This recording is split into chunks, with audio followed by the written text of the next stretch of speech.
মঙলবাৰে ২৪ সংখ্যক বড়োলেণ্ড দিৱস।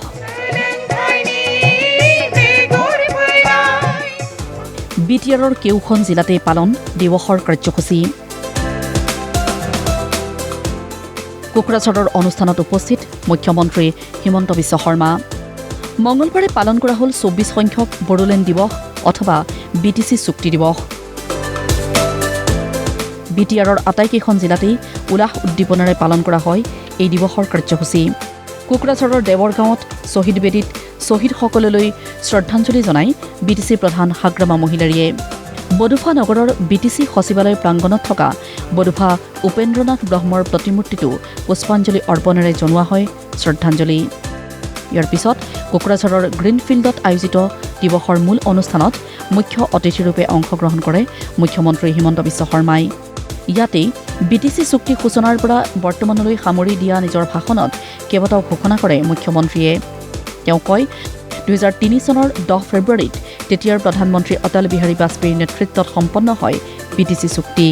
আপোনালোক সকলোৱে জানে যে ২০০৩ চনৰ ১০ ফেব্ৰুৱাৰী তাৰিখে প্ৰধানমন্ত্ৰী অটল বিহাৰী বাজপেয়ী ডাঙৰীয়াৰ নেতৃত্বত আৰু গৃহমন্ত্ৰী লালকৃষ্ণ আদৱানী ডাঙৰীয়াৰ প্ৰচেষ্টাত বিটিআৰ চুক্তি স্বাক্ষৰিত হৈছিল।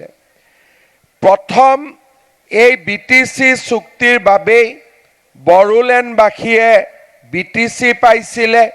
লাহে লাহে কোকৰাঝাৰ, চিৰাং, বাক্সা, ওদালগুৰি এই চাৰিওখন জিলাক লৈ BTCয়ে আত্মপ্ৰকাশ কৰে।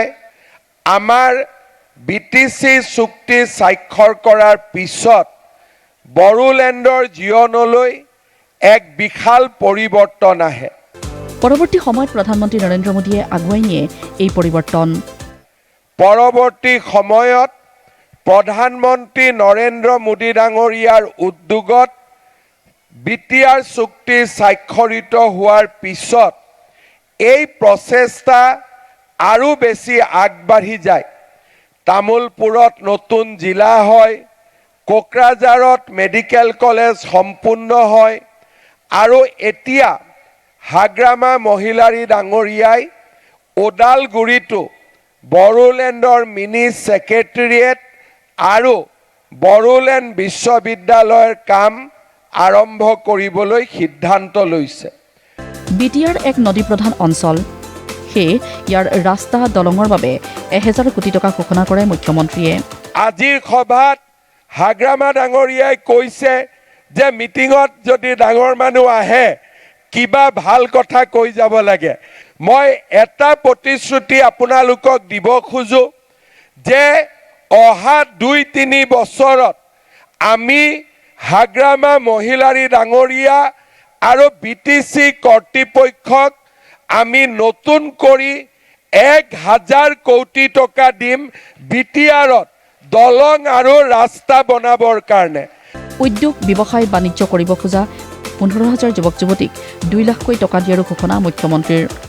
BTCৰ ইলেকশ্যনৰ সময়ত হাগ্ৰামা মহিলাৰীয়ে এটা প্ৰতিশ্ৰুতি দিছিলে যে আমাৰ যুৱকসকলক উদ্যোগ আদি কৰিবৰ বাবে তেওঁ ২ লাখ টকাকৈ আগবঢ়াব।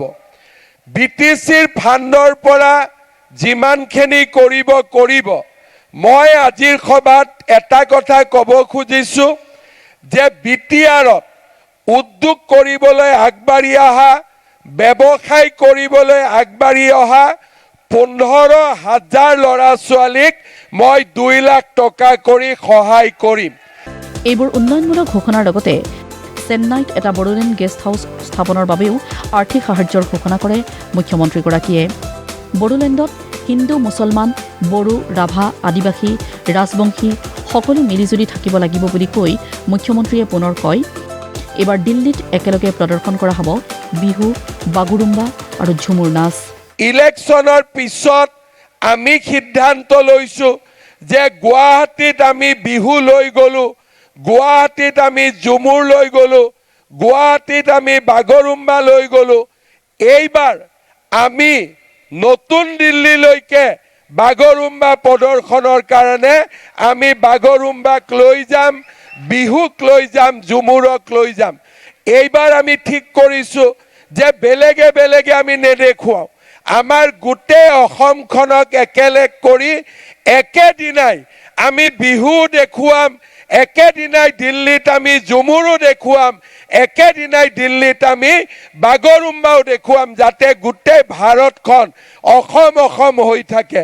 মঙলবাৰে কোকৰাঝাৰৰ উপৰিও চিৰাং, বিজনী, ওদালগুৰি, তামোলপুৰ আদিতো পালন কৰা হয় বড়োলেণ্ড দিৱস। ব্যুৰ' ৰিপৰ্ট, প্ৰতিদিন টাইম।